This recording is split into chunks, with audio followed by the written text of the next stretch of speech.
Amaterasu Omikami, the radiant sun goddess, steps into the heavenly rock cave. She seals the entrance behind her with a boulder that 10,000 kami cannot move. The world plunges into absolute darkness. Rice withers in the fields. Evil spirits pour forth from every shadow.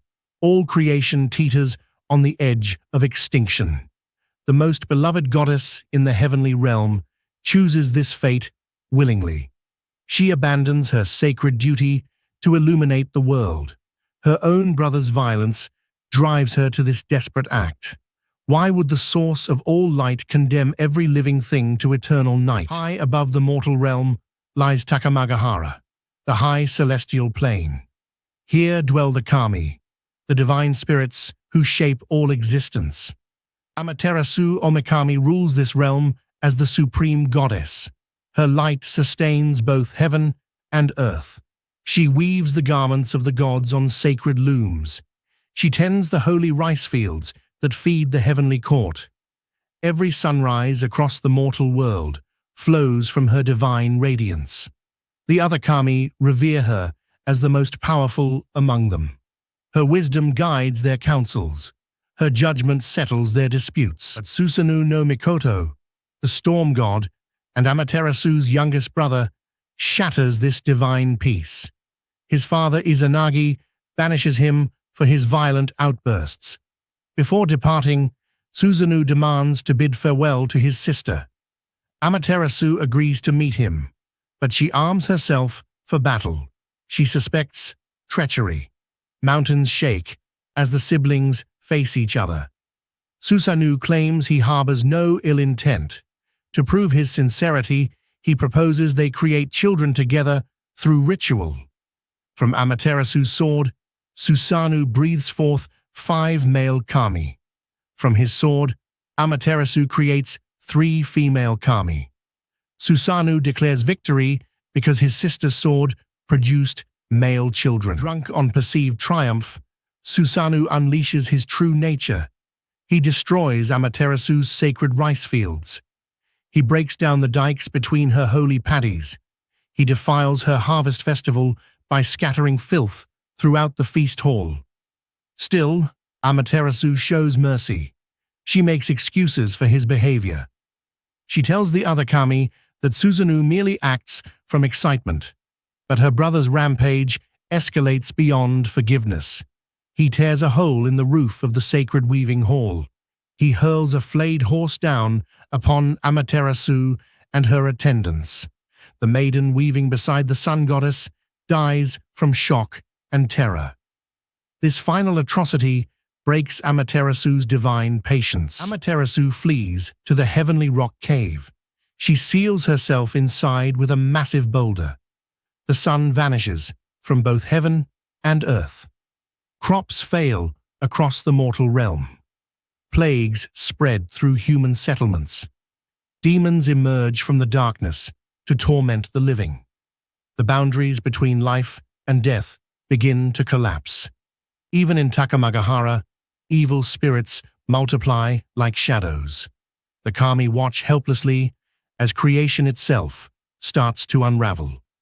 Without Amaterasu's light, both realms slide toward ultimate destruction.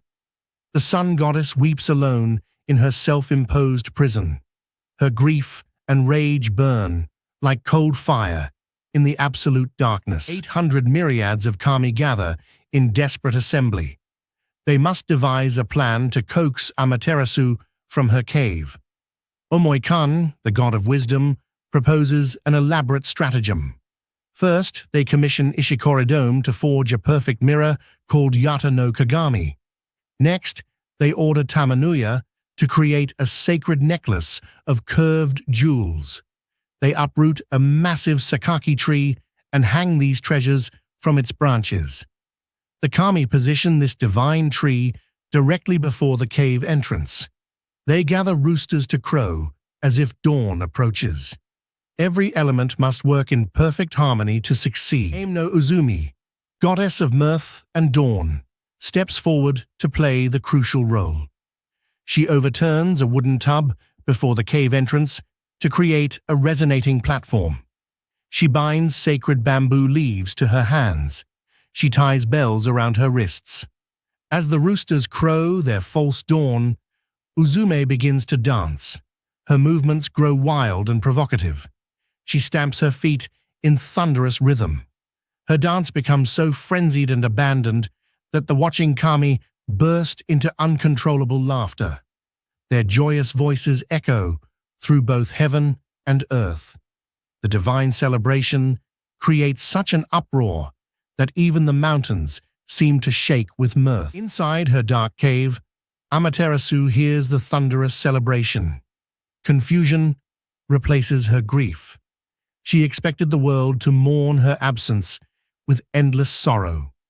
Instead, the kami laugh with pure joy. Their merriment sounds even greater than when she blessed them with her presence. Curiosity overcomes her divine pride. She calls out to ask why they celebrate, while darkness devours creation. Uzumi shouts back that they rejoice because they have found a goddess even more radiant than Amaterasu. This impossible claim strikes the sun goddess like lightning. No deity in heaven or earth surpasses her divine brilliance. The lie wounds her vanity, but also kindles her interest. Amaterasu slides the great boulder slightly aside. She peers through the narrow opening to investigate this rival goddess. The sacred mirror, Yata no Kagami, reflects her own divine radiance back at her magnified tenfold. She sees a being of impossible beauty and overwhelming luminosity staring back at her. Transfixed by this brilliant vision, she pushes the boulder further aside to get a better view. The moment she emerges enough, Tajikarao, the god of strength, seizes the boulder and hurls it away forever. Other kami stretch a sacred rope called Shimenawa across the cave entrance.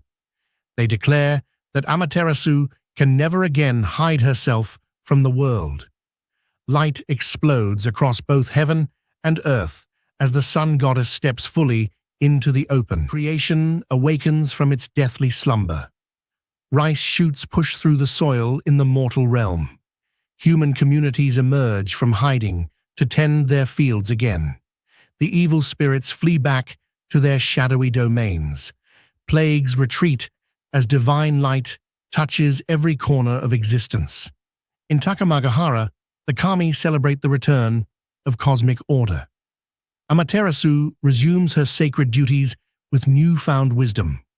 She understands now that the world needs her light, not as punishment, but as blessing. The gods banish Susanoo from heaven for his crimes.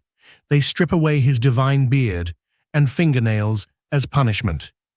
The sun goddess forgives, but never forgets the price of divine rage left unchecked. The sacred mirror, Yata no Kagami, becomes one of Japan's 3 Imperial Regalia, symbols of divine authority passed down through generations of emperors. Every sunrise echoes this ancient victory of light over darkness. The Shimenawa ropes that prevented Amaterasu's return to the cave now mark sacred spaces throughout Japan. Amino Uzume's dance evolves into Kagura, the sacred performances that still honor the kami today. This tale teaches that even divine beings need community to heal from trauma and rage. Sometimes the greatest power lies not in force, but in clever compassion and joyful celebration. But Susanoo's exile marks only the beginning of his strange journey through the mortal realm below.